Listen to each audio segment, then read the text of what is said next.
Hi friends, आज આપણે બનાવીશું સોલે ચણાનું શાક।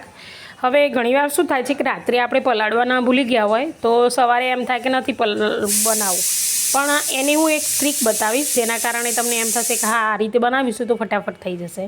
આ રીતે તપેલીની અંદર ચણા નાખવાના અને ડૂબોડૂબ પાણી રેડી અને એને 10 મિનિટ ઉકળવા દેવાના, ખાલી 10 મિનિટ ઉકળવા દેવાના ફૂલ ગેસ રાખી અને પછી 10 મિનિટ પછી એને કાઢી અને કુકરની અંદર એ પાણી સાથે જ લઈ લેવાના અને બીજું એક ગ્લાસ અંદર પાણી નાખવાનું અને સબસ્ક્રાઈબ કરવાનું ભૂલતા નહીં પ્લીઝ। તમે વિડીયો તો જુઓ છો પણ સબસ્ક્રાઈબ નથી કરતા તો સબસ્ક્રાઈબ કરવાનું ભૂલતા નહીં, લાઈક કરજો અને કોમેન્ટ કરીને મને બતાવજો કે તમને મારા વિડીયો કેવા લાગે છે, બરાબર છે? તો સબસ્ક્રાઈબ કરવાનું ભૂલતા નહીં પ્લીઝ। આ રીતે જો ફટાફટ ચણા પછી શું છે કુકરની અંદર આપણે 4 થી 5 સીટી મારી દઈશું તો એકદમ પોચા સરસ મજાના બની જશે ચણા।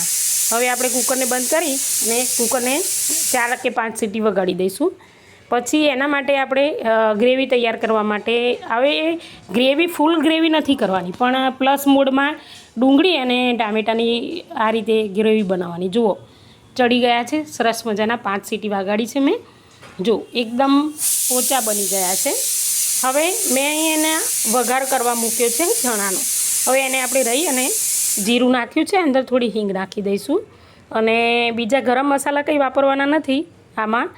અને આપણે જે ગ્રેવી બનાવી હતી એ અને લસણ અને મરચાંની પેસ્ટ છે એ તમારે સ્વાદ અનુસાર લઈ લેવાની અને પછી આ રીતે અધકચરું જે પ્લસ મોડમાં ફેવરી અને આપણે બનાવ્યું હતું ને એ આપણે ધીમા ગેસે સરસ મજાનું આ રીતે કરી લેવાનું છે અને એને થોડી વાર થવા દેવાનું। પછી એની ઉપર તેલ આવે આ રીતે એટલે આપણે એની અંદર બધા મસાલા કરવાના છે। તો એની અંદર શું છે કે આપણે મરચું, પછી મેં અહીંયા કશ્મીરી મિર્ચ પણ વાપર્યું છે અને આપણે જે રેગ્યુલર વાપરતા હોય એ મરચું પણ મેં નાખ્યું છે।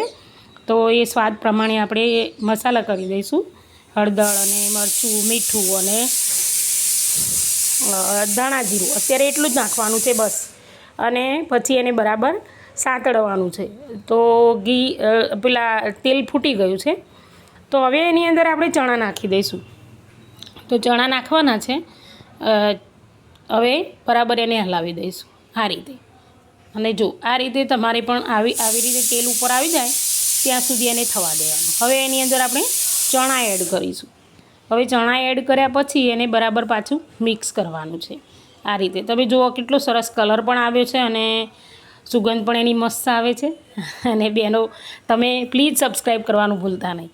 જો ચણા કેટલા ફર્સ્ટ ક્લાસ બની ગયા છે તમને લાગતું જ હશે, પણ આપણે શું છે કે આ મસાલો ચણાની અંદર ભળી જાય અને ચણા કોરા ના લાગે એના માટે મેં અડધું ગ્લાસ અહીંયા પાણી રેડ્યું છે અને પછી એને થવા દેવાનું છે। થોડી વાર 5 મિનિટ તમે થવા દેશો એટલે આ રીતનું થશે। પછી એની અંદર આપણે સ્વાદ પ્રમાણે ખાંડ નાખવાની છે થોડી અને આ રીતે જુઓ કેટલું સરસ મજાનું બની ગયું છે, તેલ ઉપર આવી જશે અને ગ્રેવી અને મસાલોને બધું થઈ જશે। પછી સોલે ચણાનો સ્પેશિયલ એક મસાલો આવે છે, મેં અહીંયા વાપર્યું છે રામદેવનો, તો કોઈ પણ લઈ શકાય છે। અને પછી એને આ રીતે હલાવી અને અમે છે ને લીલી કોથમીર મારા બાળકો ખાતા નથી એટલે મેં નાખી નથી, બસ આ રીતે સેટ થવા મૂકી દેવાનો, થઈ ગયા।